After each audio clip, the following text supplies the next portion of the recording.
Hi there, I'm Missy Information. On August 1st, I was challenged by Alice Lee of the Bat Month podcast to watch the film Twilight, 4 minutes every day during the entirety of the month. I decided to do it, because who am I to say no to someone on the internet? And thus began Twaugust. As I walked from my car today after getting some groceries, I had two thoughts between the time I exited my car and got to my front door. The first is, in trying to relate to Edward Cullen, I thought about Irving Goffman's theory of masks and social masking, and how at least Edward and I do have one thing in common, which is our desire for self-presentation. Me, of course, choosing the persona of a drag queen in order to help express myself in ways that I feel I'm not normally able to. And in Edward's case, using this as a way to preserve his image of how he feels physically compared to when his vampirism started. The second thought I had is Edward Cullen a 1,000-year-old man, or is he a 1,000-year-old 17-year-old? It was at this point I opened the door to my house, put down my groceries, and realized I've truly become infected by this film. And with that, it's episode 15, day 15 of Twaugust, and we are going to be on minute 56 to, wait for it, you just did the math, 1 hour, 60 whole minutes.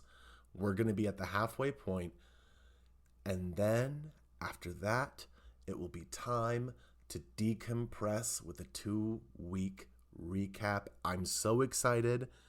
We have some of the gang from Radio Free Multiverse that are going to be in, and I'm going to keep the identities secret of who will be there because I'm keeping it so secret that I don't know who's going to be on myself. It will be surely a surprise for all. And with that set up, we're going to go ahead and get to that hour as quick as we can. In fact, I think we might be able to get there in a whole 4 minutes if we start now. Get ready for the Missy's patented 3, 2, 1 boop. 3, 2, 1, boop. Okay, Edward saying the word lion reminded me that this exchange ended last time with Edward saying, it's like the lion falling in love with a lamb, and Bella saying, what a stupid lamb. And now we're cutting to a scene of them literally in a field of flowers. And she lays down in the field of flowers, and he lays down next to her. What are we doing? We've reverted back to a typical high school drama. It always comes back to just being a very paint-by-numbers high school drama, minus them changing vampire lore. And adding the vampires in. More eye contact. It's just eyeballing each other. And she's like, oh my god. Okay, and he's sparkling again. Like a nice Claire's earring. Oh, and we zoom out from up above as we leave. I mean, this is actually a nicely technically done shot just because we're going through the branches of the trees and that's being layered in. So it's at least an interesting shot. And Bella lying in her bed. Oh, she's narrating. 3 things she's positive about. Okay, first, Edward is a vampire. And Missy's first. Is that a cock ring on her hand? Okay, second. There was a part of him that, oh God, she thinks that he wants his blood and that there's a part of him that wants it. Oh, honey child. Third, she's irrevocably in love with him. This is I mean, it's so. I have such a disgust for Edward, and now here we have Bella just seemingly wandering right into it. And now everyone sees that Edward's with Bella, and he looks like the cock of the walk. Oh my god, he even has the smarmiest look on his face. You know, everybody's staring. Let them stare. That's what he's gonna say.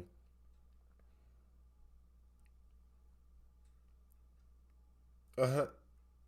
This is this is again just the bad boy, the school scene where the nice girl gets with him, and everyone's like, oh, in this case, the bad guy's a murderer.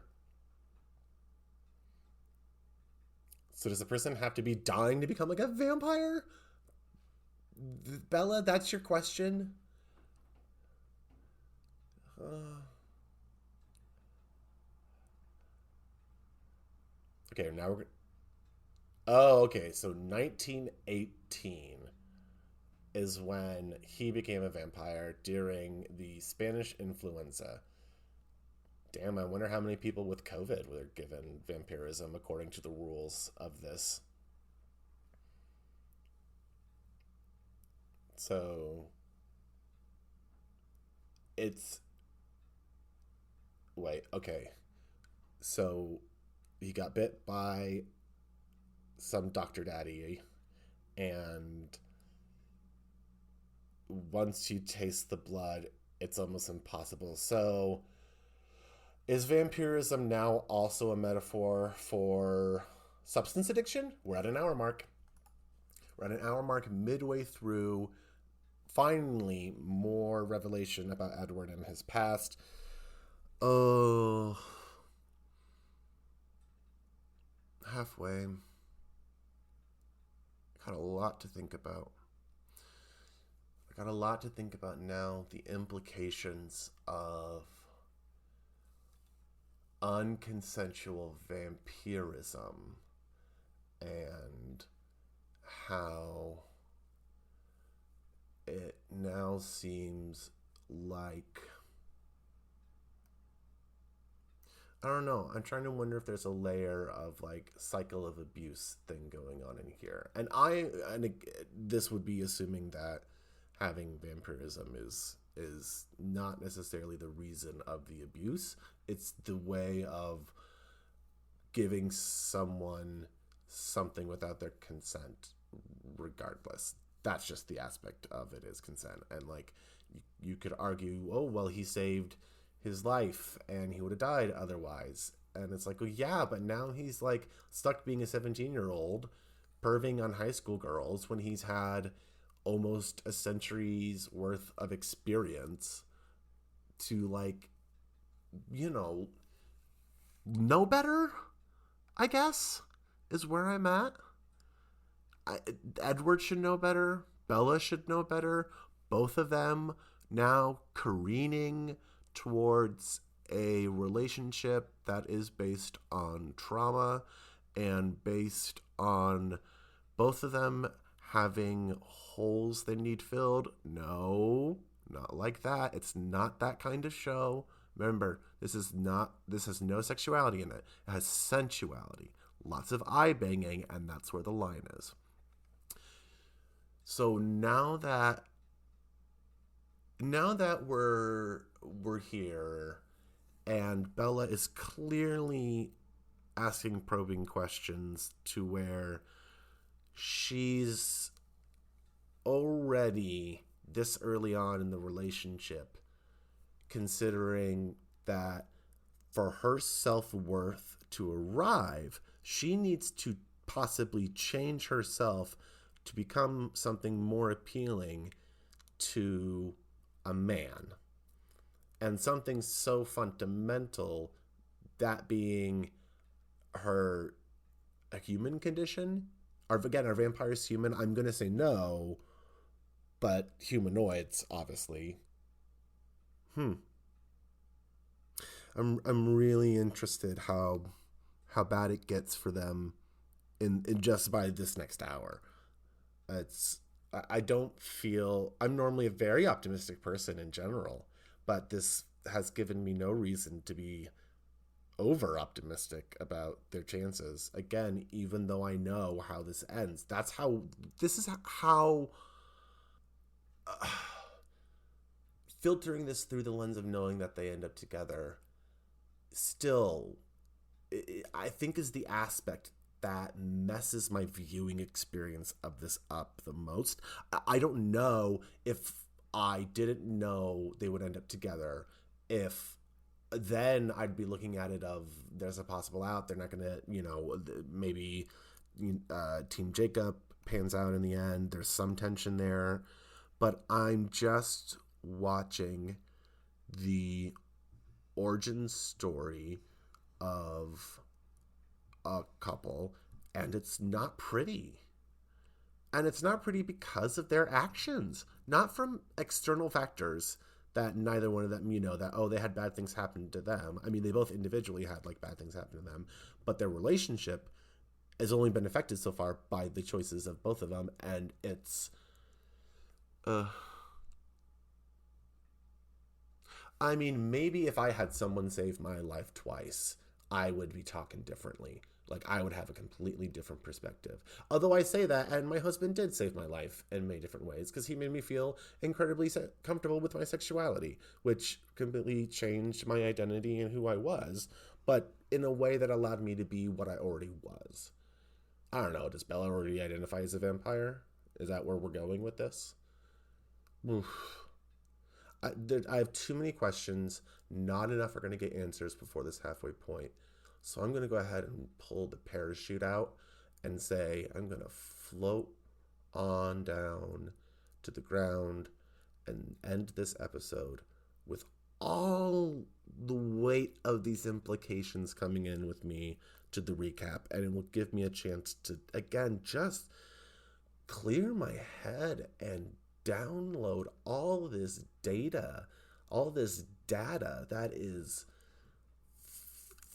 flooding my synapses with utter nonsense. Like, it is really